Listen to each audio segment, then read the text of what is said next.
Hey there, welcome to another AfterShark. I'm Jason Cochran here at WalletPop.com, and today we've got a guy who was on the show last night selling his The Factionist t-shirt line. It's Nate Berkopec. Hey, Nate.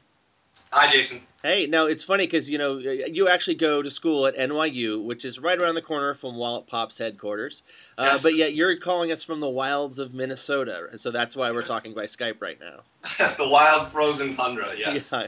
So tell us, what is The Factionist? It's something like an ethical clothing line. Is that the best way to put this? Yeah, I think the best way to put it would be if, you know, a clothing company really was built from the ground up to have an eco-friendly product rather than, you know, a company that wants to sort of make themselves look green. I came at this saying, well, what if a clothing company really, from the beginning, wanted to go for a mass market, but at the same time kind of keep an environmentally friendly credibility? So if you're a business student, you would know that it's going to be very hard to take the enthusiasm, which is admirable.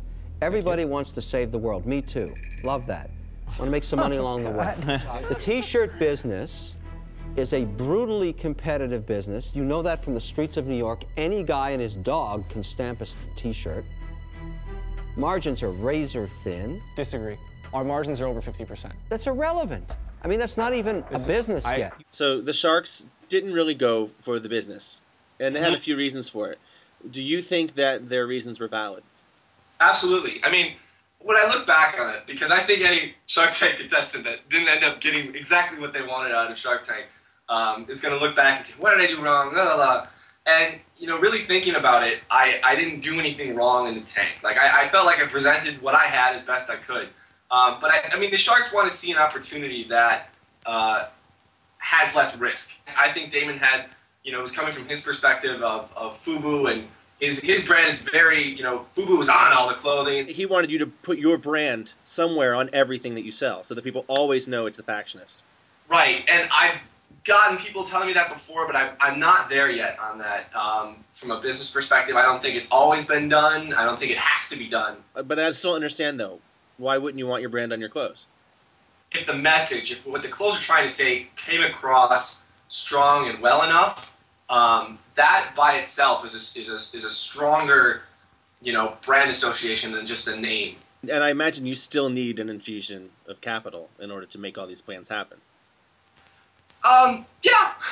It's almost like young entrepreneurs are at a little bit of a disadvantage. You know, you can't get an investment without proven sales, and yet you can't get sales without that investment to make the stuff. Yeah, that's kind of the classic entrepreneur's dilemma. I think students might even have it a little bit easier in some respects because we do have a lot of contests, entrepreneurial contests and programs dedicated to college students or high school students. I mean, I got my start through a $1,000 grant from a company, not a company, a nonprofit called Youth Venture.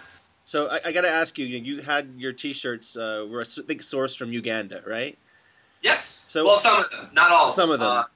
Yeah, these sort of natural color ones are the ones made in Uganda. The ones in black. Wait, did you just hold? You held up what did that one say that you just held up? Yeah, this is one of my favorites. I did this as a limited run, so it's not running anymore, but it does say Prop 8 sucks. Now, this is interesting because you're holding up a T-shirt that says Prop 8 sucks. That was made in Uganda. And I don't know how many people are reading the headlines right now out of Uganda. But I know, right? Well, exactly. That happened after I made this shirt, but you're right. With what's going on in Uganda with the death penalty. Yeah, now there's a law being proposed, either death penalty or life imprisonment for homosexuals, and yet the T-shirt out of Uganda says Prop 8 sucks on it. Extremely ironic. How are you going to be able to square that going forward? I mean, there are certain countries that are going to, maybe you can find an ethically sourced garment out of that country, but the politics maybe not in your favor. I guess the politics of the country don't affect so much, I think, what the workers produce for me. Right. That's not a huge difference. I mean, the reason I source from Uganda is because I feel it's very important that I believe in free trade as something that can bring countries out of poverty. And by choosing to source from a country that wouldn't otherwise have the business I think is a way to help that country out in a way that's helping both of us out at the same time, because I get a shirt that people want to buy and they get the jobs and employment from that as well. Do you think the Sharks were too harsh in the way that they rejected your idea? You haven't even gone to private manufacturing. How are you going to make this environmentally safe? You're gonna actually have to do bamboo, correct? You're right. Bamboo, organic bamboo, is one of the best things in the market right now for. Do you know how much bamboo costs? It's more expensive than cotton. Nate, your graphics are not even unique. You looked a little struck. Well, I mean, that's me.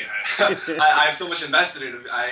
Yes, I will look a little struck about it. But one of my, I have a running joke on Twitter that Kevin O'Leary keeps it real.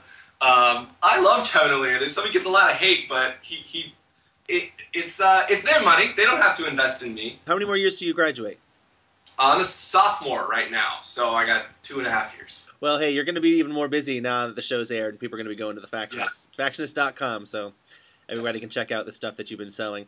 Good luck. Good luck getting ahead of everything and making sure you got, you can source properly, and then you make the money you need to get to the next step.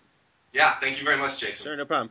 And thank all of you for watching here at WalletPop.com. We've got more interviews with the entrepreneurs from Shark Tank and all the sharks. Come right back here and watch them.